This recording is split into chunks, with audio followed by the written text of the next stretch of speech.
نحمده ونصلي على رسوله الكريم اما بعد فاعوذ بالله من الشيطان الرجيم بسم الله الرحمن الرحيم رب اشرح لي صدري ويسر لي امري واحلل عقدة من لساني يفقهوا قولي رب زدني علما اللهم فقهنا في الدين آمین یا رب العالمین۔ تو لاسٹ سیشن میں ہم نے دیکھا کہ قریش ابو طالب کے پاس جا کر پھر ایک بار رسول اللہ صلی اللہ علیہ وسلم کو ان کے حوالے کرنے کو کہتے ہیں، اور جب ابو طالب ان کی بات نہیں مانے تو وہ ابو طالب کے ٹرائبز سے، ان کے قبیلوں سے سارے رشتے توڑ لیتے ہیں اور ان کو مکہ سے بوائیکاٹ کرتے ہیں، جس کی وجہ سے ابو طالب کو ان کے لوگوں کے ساتھ مکہ چھوڑ کر مکہ کے باہر ایک ویلی میں جا کر رہنا پڑا جس کا نام تھا الشبھ، ٹھیک ہے۔ اور یہ بوائیکاٹ 3 سال تک چلتا رہا، جس کی وجہ سے نبی صلی اللہ علیہ وسلم کو اور باقی جو لوگ ان کے ساتھ تھے جو مکہ چھوڑ کر گئے، ان سب پر بہت مشکلیں آئیں، اتنا کہ ان کو کھانا بھی نصیب نہیں ہوتا تھا۔ اور پھر ایک دن نبی صلی اللہ علیہ وسلم کو اللہ سے یہ وحی آئی کہ جو بوائیکاٹ کا اگریمنٹ قریش لکھ کر کعبہ میں لگائے تھے، وہ اگریمنٹ اب نہیں بچا، یعنی اس کو دیمک پوری طرح کھا چکی تھی، اور باقی جو رہ گیا وہ صرف اللہ کا نام تھا جو کہ لکھا تھا بسمک اللہم، یعنی اللہ کے نام سے۔ جب ابو طالب نے قریش کو اس بات کا چیلنج کیا کہ یہ بات سچ ہے، اور انہوں نے کہا کہ اگر یہ غلط ہوا تو پھر یہ خود نبی صلی اللہ علیہ وسلم کو قریش کے حوالے کر دیں گے، تو اس بات پر قریش اگری کر لیے، ٹھیک ہے، تو اس بات پر ان کا اگریمنٹ ہو گیا۔ اور پھر جب یہ لوگ کعبہ کے اندر گئے اس پارچمنٹ کو کھولنے کے لیے، تو وہ لوگوں نے دیکھا کہ نبی صلی اللہ علیہ وسلم نے جو کہا وہ سچ تھا، کہ دیمک اس اگریمنٹ کو پوری طرح کھا چکی تھی، اور جو اس کا پیس بچا ہوا تھا اس پر لکھا تھا بسمک اللہم۔ تو اب کیونکہ نبی صلی اللہ علیہ وسلم کی بات سچ نکلی، اور جو قریش کا اگریمنٹ ہوا تھا ابو طالب سے، اس وجہ سے ابو طالب کی ٹرائب کو اور نبی صلی اللہ علیہ وسلم کو واپس مکہ آنے کی اجازت مل گئی۔ اب جب یہ لوگ مکہ واپس آئے تو نبی صلی اللہ علیہ وسلم اپنا دعویٰ دینا کنٹینیو کر رہے تھے، جو بھی مکہ آتے جاتے ان سب سے نبی صلی اللہ علیہ وسلم بات کرتے اور ان کو دین کی بات سمجھاتے۔ تو دیکھیے یہ جو بوائیکاٹ شروع ہوا تھا، یہ نبی صلی اللہ علیہ وسلم کو نبوت ملنے کے 7th ایئر میں شروع ہوا تھا، اور کتنے سال تک چلا؟ 3 سال تک چلتا گیا، یعنی یہ لوگ مکہ واپس کب آئے؟ 10th ایئر میں، نبوت ملنے کے 10th ایئر میں یہ لوگ مکہ واپس آئے، ٹھیک ہے۔ اب یہ جو 10th ایئر تھا اس کو عام الحزن یعنی غمگین سال کہا گیا، ٹھیک ہے، اور انگلش میں اس کو ایئر آف سورو کہا گیا۔ کیوں؟ کیونکہ نبی صلی اللہ علیہ وسلم پر ایک کے بعد ایک آزمائشیں آتی گئی، ابھی بوائیکاٹ کی تکلیف سے نکلے ہی نہیں کہ ان پر ایک اور غم آ گرا، اور وہ کیا تھا؟ ابو طالب کی موت۔ تو یہ ہوا کیسے؟ جیسا ہم نے دیکھا کہ کیسے یہ 3 سال ان لوگوں پر بہت سخت تھے، رائٹ، ان کو کھانے پینے کو کچھ نہیں تھا، کئی لوگ اس دوران کمزور ہو گئے تھے، کئی لوگ بیمار ہو گئے تھے، اور کئی لوگ تو ختم بھی ہو گئے تھے۔ اب جب یہ لوگ واپس آئے تو ابو طالب کی صحت پر بھی اس کا اثر ہوا، وہ بھی بہت کمزور ہو گئے تھے۔ اس وقت ان کی عمر اراؤنڈ 80+ ایئرس کی تھی، وہ 80+ ایئرس کے تھے، اور 10th ایئر کے شوال میں ابو طالب بہت زیادہ بیمار ہو گئے تھے۔ ان کی بیماری دیکھ کر ان کو خود لگا کہ شاید ان کا وقت قریب ہے۔ وہ نبی صلی اللہ علیہ وسلم کے لیے پریشان تھے کہ ان کے بعد نبی صلی اللہ علیہ وسلم کا کیا ہوگا، کہ مکہ کے قریش ان کے جیتے جی ہی نبی صلی اللہ علیہ وسلم پر اتنا ظلم کر رہے تھے، تو ان کے بعد کیا کریں گے؟ یہ سوچ کر ابو طالب بہت فکر مند ہوتے تھے، اور ایک دن ابو طالب پھر سے یہ کوشش کیے کہ نبی صلی اللہ علیہ وسلم سے بات کریں، وہ نبی صلی اللہ علیہ وسلم کو سمجھائے کہ اس اسلام کو چھوڑ دو، کہ اس دین کو چھوڑ دو، کیونکہ ان کو آگے بہت مشکلیں آئیں گی، پر نبی صلی اللہ علیہ وسلم نہیں مانے۔ نبی صلی اللہ علیہ وسلم ابو طالب اور باقی سب قریش کے جو لیڈرز تھے ان سے یہ بولے کہ کیا میں تم کو ایسی بات بتاؤں جس کو اگر تم اپنا لوگے تو تم سب کے لیڈرز بن جاؤ گے، اور صرف مسلمان ہی نہیں بلکہ غیر مسلمان بھی آ کر تم کو جزیہ دیں گے، تم کو ٹیکس دیں گے۔ تو یہ بات سن کر ان لوگوں نے کہا بتاؤ، 1 نہیں 10 بات بتاؤ ایسے۔ تو نبی صلی اللہ علیہ وسلم نے کہا کہو لا الہ الا اللہ، اور قریش کا کیا جواب تھا؟ نہیں، ہم یہ بات نہیں مانیں گے، ہم یہ نہیں کہہ سکتے۔ وہ نہیں مانے، یہاں تک کہ جب ابو طالب کا وقت قریب آ رہا تھا تب نبی صلی اللہ علیہ وسلم ابو طالب کے پاس گئے اور ان کو بہت سمجھائے اور بولے کہ کہو لا الہ الا اللہ، میں اللہ سے آپ کی سفارش مانگوں گا، بس ایک بار کہہ دو لا الہ الا اللہ۔ ابو طالب نہیں مانے۔ انفیکٹ ابو جہل اور ان کے جو دوسرے لیڈرز تھے وہ آ کر ابو طالب کے پاس بیٹھ گئے جسٹ ٹو میک شور کہ ابو طالب اسلام قبول نہ کریں۔ جب بھی نبی صلی اللہ علیہ وسلم ابو طالب سے کہتے کہ کہو لا الہ الا اللہ، تو ابو جہل اور باقی جو لیڈرز تھے وہ ابو طالب سے کہتے کہ تم کیا عبد المطلب کے دین کو چھوڑ دو گے؟ ان کو لٹرلی ڈراتے تھے۔ ابو طالب کے آخری وقت تک بھی ابو جہل نے ان کا پیچھا نہیں چھوڑا۔ نبی صلی اللہ علیہ وسلم کو بہت تکلیف ہوتی تھی، وہ نہیں چاہتے تھے کہ ابو طالب مشرک کی موت مرے۔ نبی صلی اللہ علیہ وسلم ابو طالب سے کتنی محبت کرتے تھے۔ ابو طالب نے نبی صلی اللہ علیہ وسلم کی کتنی حفاظت کی، بچپن سے ان کو پالا، ان کا خیال رکھے، کتنی محبت کرتے تھے وہ نبی صلی اللہ علیہ وسلم سے، اور وہ مسلمانوں کی خاطر، ان کی مدد کرنے کی خاطر ان کو بھی کتنی تکلیف اٹھانی پڑی، ان کو بھی اس بوائیکاٹ سے گزرنا پڑا۔ نبی صلی اللہ علیہ وسلم نے ان کو بہت سمجھایا لیکن وہ نہیں مانے۔ ان کے آخری الفاظ تھے عبد المطلب کے دین پر ہی، اور وہ اسی دین پر ختم ہو گئے۔ اب اس بات پر نبی صلی اللہ علیہ وسلم بے حد تکلیف میں تھے، وہ بہت روئے، بہت زیادہ غمگین ہو گئے۔ انہوں نے سوچا کہ کم سے کم آخری وقت وہ ابو طالب کو منا لیں گے، لیکن ایسا نہیں ہوا۔ پھر بھی وہ ہار نہیں مانے۔ انہوں نے کہا کہ میں اللہ سے آپ کی مغفرت کی دعا مانگتا رہوں گا جب تک کہ مجھے اس بات سے منع نہ کیا جائے گا۔ اور پھر اللہ سبحانہ وتعالیٰ سورہ توبہ کی آیہ نمبر 113 کو نازل کرتے ہیں، جس میں وہ کہتے ہیں کہ نبی اور ان لوگوں کو جو ایمان لائے ان کو یہ جائز نہیں کہ وہ مشرکوں کی مغفرت کی دعائیں کریں، چاہے وہ ان کے رشتہ دار ہی کیوں نہ ہو، جبکہ ان پر یہ بات کھل چکی ہے کہ وہ جہنم کے مستحق ہیں۔ تو یہاں اللہ یہ بات بتانا چاہتے ہیں کہ چاہے پھر وہ نبی صلی اللہ علیہ وسلم بھی کیوں نہ ہو، وہ بھی اپنی مرضی سے کسی بھی مشرک کے لیے مغفرت کی دعا نہیں کر سکتے، چاہے پھر وہ ان سے جتنی بھی محبت کریں۔ تو دیکھیے یہاں نبی صلی اللہ علیہ وسلم کو پہلے تو یہ غم تھا کہ ابو طالب نہیں رہے، ان کا سپورٹ سسٹم تھے وہ، رائٹ؟ تو ایک طرف ان کی موت کا غم اور دوسری طرف کہ ابو طالب ایک مشرک کی موت مرے۔ وہ مرتے وقت بھی نبی صلی اللہ علیہ وسلم کی کتنی کوششوں کے باوجود بھی کلمہ نہیں پڑھے۔ یہ نبی صلی اللہ علیہ وسلم کے لیے بہت بڑا غم تھا۔ تو کیوں ایسا ہوا کہ ابو طالب نبی صلی اللہ علیہ وسلم کی اور مسلمانوں کی اتنی مدد کرنے کے باوجود بھی وہ مسلمان کیوں نہیں ہوئے؟ کیوں اللہ نے ان کے لیے ایسا کیا؟ سورہ قصص کی آیہ نمبر 56 میں اللہ سبحانہ وتعالیٰ نبی صلی اللہ علیہ وسلم سے کہتے ہیں کہ اے نبی صلی اللہ علیہ وسلم، تم جسے چاہتے اسے ہدایت نہیں دے سکتے، مگر اللہ جسے چاہتا ہے ہدایت دیتا ہے، اور وہ ان لوگوں کو خوب جانتا ہے جو ہدایت قبول کرنے والے ہیں۔ تو دیکھیے سب سے پہلے تو اللہ ہدایت دینے والا ہے، اور وہ جسے چاہتا ہے اسے ہدایت دیتا ہے۔ تو کیا اس کا مطلب یہ ہے کہ اگر کوئی ہدایت پر نہیں ہے تو ہم اس کا بلیم اللہ پر ڈال دیں کہ اللہ نے تو کہا ہے کہ وہ ہدایت دے گا؟ تو اگر کوئی ہدایت پر نہیں ہے تو پھر کیا وہ اس کی غلطی نہیں؟ کیا وہ صرف اور صرف اللہ کی مرضی ہے؟ بے شک یہ اللہ کی مرضی ہے، لیکن یہاں سب سے امپورٹنٹ پوائنٹ ہمیں یہ سمجھنا چاہیے کہ اللہ انسان کے دلوں کو دیکھ کر اس کو ہدایت دیتا ہے۔ اگر اس کا دل چاہتا ہے کہ اس کو ہدایت ملے تبھی اللہ اس کو ہدایت دیتا ہے۔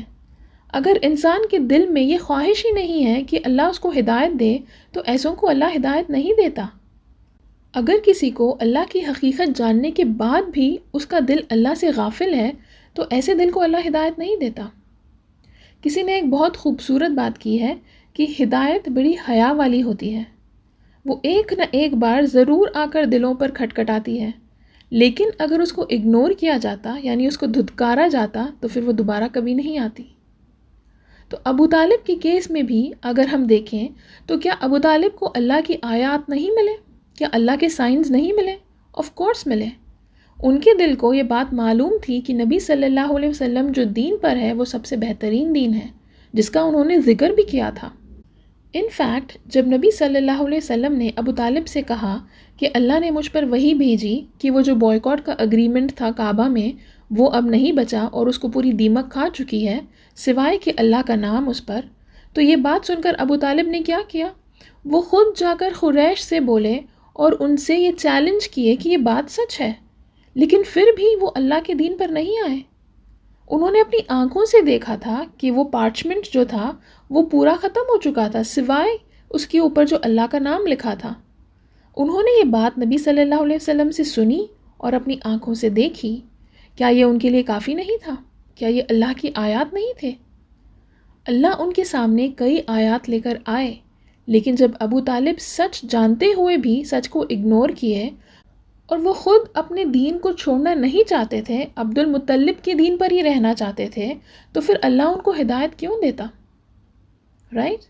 اور مرتے وقت بھی انہوں نے نبی صلی اللہ علیہ وسلم سے کہا کہ میں یہ کلمہ پڑھ کر تم کو خوش کر سکتا ہوں، اگر میں نے ایسا کیا تو پھر لوگ یہ کہیں گے کہ میں اپنی موت سے ڈر کر اپنے دین سے پھر گیا، اور میں نہیں چاہتا کہ میرے مرنے کے بعد لوگ مجھے ایسا سمجھیں۔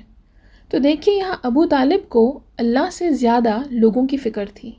ان کو یہ ڈر تھا کہ ان کے مرنے کے بعد لوگ ان کے بارے میں ایسی باتیں کریں گے کہ ان کی عزت کم ہو جائے گی لوگوں کے سامنے۔ تو اسی لیے اللہ نے ان کو ہدایت نہیں دی، کیونکہ ہدایت بھی مانگنی پڑتی ہے، اور اللہ نے قرآن میں ہمیں یہ سمجھایا ہے کہ ہدایت مانگنے سے ملتی ہے، ایسا نہیں کہ کسی کو بھی مل جائے گی، رائٹ؟ تو یہاں پر بھی ابو طالب چاہتے ہی نہیں تھے کہ وہ نبی صلی اللہ علیہ وسلم کے دین پر آئے، تو پھر اسی لیے اللہ نے ان کو ہدایت بھی نہیں دی۔ ٹھیک ہے، خیر، تو اب ابو طالب نے جو کچھ نبی صلی اللہ علیہ وسلم کے لیے کیا اس کا ان کو کچھ بھی ریٹرن میں ملے گا؟ جو انہوں نے نبی صلی اللہ علیہ وسلم کی مدد کی، مسلمانوں کی مدد کی، تو کیا اس کا کچھ بھی اجر انہیں ملے گا؟ اس کا جواب نبی صلی اللہ علیہ وسلم نے ایک حدیث میں دیا ہے۔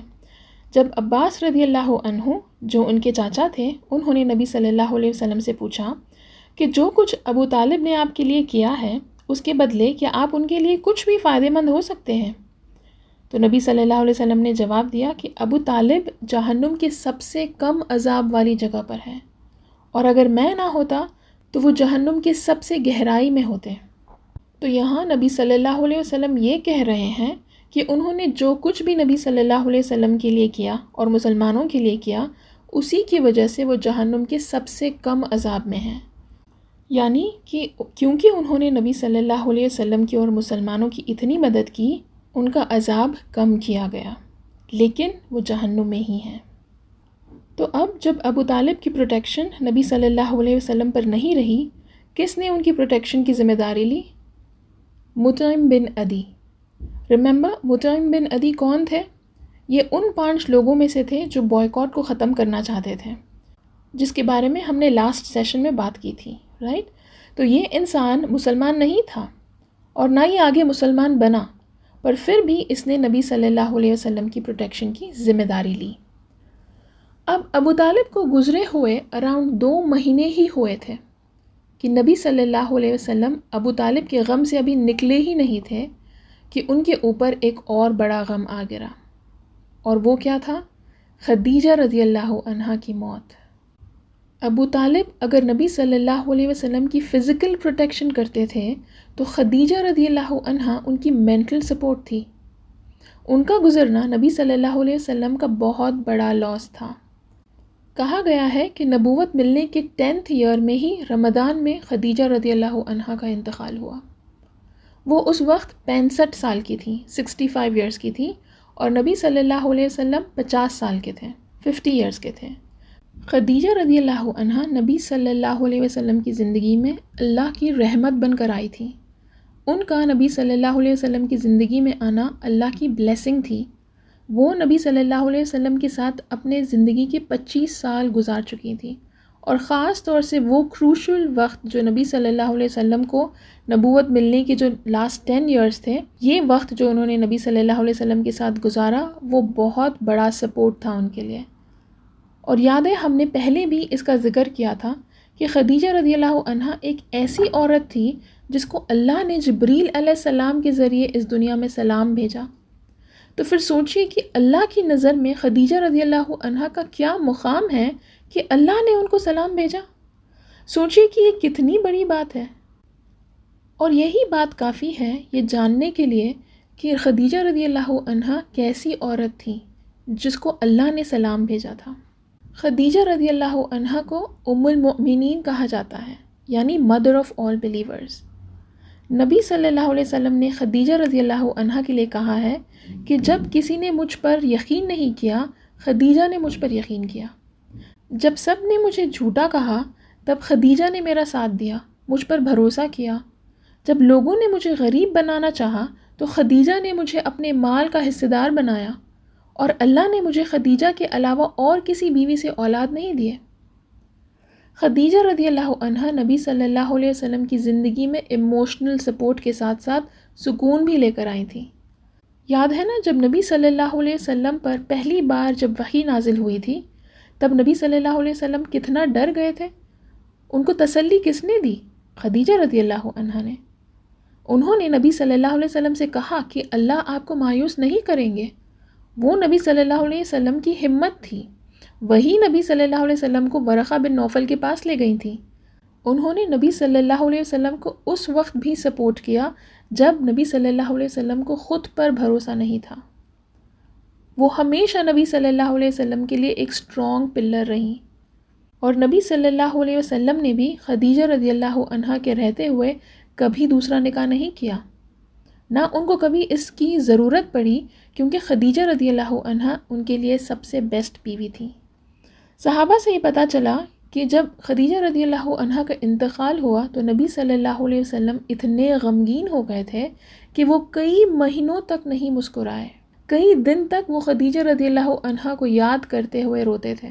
نبی صلی اللہ علیہ وسلم ہمیشہ خدیجہ رضی اللہ عنہا کے لیے اللہ سے دعا مانگتے تھے، اور جب بھی نبی صلی اللہ علیہ وسلم کو کوئی تحفہ لا کر دیتا یا کوئی قربانی کا حصہ لا کر دیتا تو نبی صلی اللہ علیہ وسلم خدیجہ رضی اللہ عنہا کی یاد میں سب سے پہلے خدیجہ رضی اللہ عنہا کی بہن کو اور ان کی سہیلیوں کو یہ بانٹ دیتے تھے، جو بھی آتا ان سب کو بانٹ دیتے تھے۔ تو عائشہ رضی اللہ عنہا کی ایک حدیث میں پتہ چلتا ہے کہ خدیجہ رضی اللہ عنہا کے انتقال کے وقت صلاۃ فرض نہیں کی گئی تھی، یعنی نماز فرض نہیں ہوئی تھی، اسی لیے خدیجہ رضی اللہ عنہا کے لیے صلاۃ الجنازہ نہیں پڑھا گیا۔ ٹھیک ہے، تو دو سب سے امپورٹنٹ لوگوں کو ایک ساتھ کھو دینا نبی صلی اللہ علیہ وسلم پر بہت بڑی آزمائش تھی۔ وہ بہت اکیلے ہو گئے تھے۔ اب جب ابو طالب نہیں رہے تو قریش بھی نبی صلی اللہ علیہ وسلم کو بہت ستانے لگے۔ ان کو تو موقع ہی مل گیا تھا۔ ایک انسیڈنٹ میں آیا ہے کہ ایک دن کوئی قریش کا آدمی نبی صلی اللہ علیہ وسلم کو راستے میں روک کر ان کے سر پر ریت ڈالتا ہے، اور نبی صلی اللہ علیہ وسلم اسی حالت میں گھر گئے۔ ان کی بیٹی نے ان کا سر دھویا اور وہ اپنی والد کے لیے بہت رو رہی تھی۔ نبی صلی اللہ علیہ وسلم نے ان کو تسلی دی اور کہا کہ اے میری بیٹی رو مت، اللہ تمہارے والد کی حفاظت کریں گے۔ اب کیونکہ نبی صلی اللہ علیہ وسلم اکیلے ہو گئے تھے تو کچھ وقت بعد کسی نے نبی صلی اللہ علیہ وسلم سے یہ مشورہ کیا کہ وہ سودا بن زمعہ رضی اللہ عنہا سے نکاح کر لیں۔ اب سودا رضی اللہ عنہا کون تھی؟ وہ ان لوگوں میں سے تھی جو ہجرہ کر کے حبشہ گئی تھیں، یعنی ایبیسینیا گئے تھے۔ انہوں نے بھی اسلام کے لیے کئی تکلیفیں اور مشکلیں اٹھائیں۔ انہوں نے ان کے شوہر کو بھی دین کی طرف بلایا، لیکن جب یہ اپنے شوہر کے ساتھ ایبیسینیا جا کر واپس مکہ آ رہی تھیں تب راستے میں ہی ان کے شوہر کا انتقال ہو گیا تھا، اور یہ مکہ میں اکیلی تھی اور بہت ہی مشکل وقت سے گزر رہی تھی کیونکہ ان کا کوئی سپورٹ نہیں تھا۔ تو اس لیے جب کسی نے نبی صلی اللہ علیہ وسلم سے سودا رضی اللہ عنہا کا حال بیان کیا اور ان کو یہ مشورہ دیا کہ وہ ان سے نکاح کر لیں، تو نبی صلی اللہ علیہ وسلم مان گئے اور انہوں نے سودا رضی اللہ عنہا سے نکاح کر لیا۔ تو خدیجہ رضی اللہ عنہا کے بعد یہ پہلی عورت تھی جس سے نبی صلی اللہ علیہ وسلم نے نکاح کیا۔ اب جیسا جیسا وقت گزر رہا تھا، مشرکون کا ٹارچر نبی صلی اللہ علیہ وسلم کے لیے بڑھتا جا رہا تھا۔ ایک حدیث میں نبی صلی اللہ علیہ وسلم نے یہ کہا ہے کہ مشرکون کا ٹارچر ابو طالب کے گزرنے کے بعد ان پر بہت زیادہ بڑھ گیا تھا، اتنا کہ نبی صلی اللہ علیہ وسلم کو لگا کہ ان کو کوئی اور راستہ سوچنا پڑے گا کیونکہ یہ مشرکون سدھرنے والے نہیں تھے۔ پھر ایک دن انہوں نے یہ فیصلہ کیا کہ مکہ والوں سے تو ان کو کوئی مدد نہیں مل رہی ہے، تو شاید مکہ کے باہر سے کوئی مدد مل جائے۔ اور جب انہوں نے اس بات پر سوچا تو ان کے دماغ میں طائف آیا۔ طائف وہ جگہ تھی جو مکہ سے باہر تھی لیکن مکہ کے قریب تھی، تو ان کو لگا کہ کیوں نہ طائف جا کر وہاں کے لوگوں سے مدد لی جائے، وہاں لوگوں کو دعویٰ دیا جائے اور دین بتایا جائے، شاید وہاں سے نبی صلی اللہ علیہ وسلم کو کوئی سپورٹ مل جائے۔ تو یہ سوچ کر نبی صلی اللہ علیہ وسلم زید بن حارثہ کے ساتھ پیدل الطائف کے لیے نکلے، یہ سوچ کر کہ وہ وہاں جا کر لوگوں کو اسلام کا دعویٰ دے سکے، ان کو دین کی طرف بلا سکے اور ان کا سپورٹ مل سکے۔ تو انشاءاللہ آگے کے سیشن میں دیکھیں گے کہ طائف میں کیا ہوتا ہے، ٹھیک ہے؟ سبحانک اللہم و بحمدک، اشہد ان لا الہ الا انت، استغفرک و اتوب الیک۔ السلام علیکم ورحمۃ اللہ وبرکاتہ۔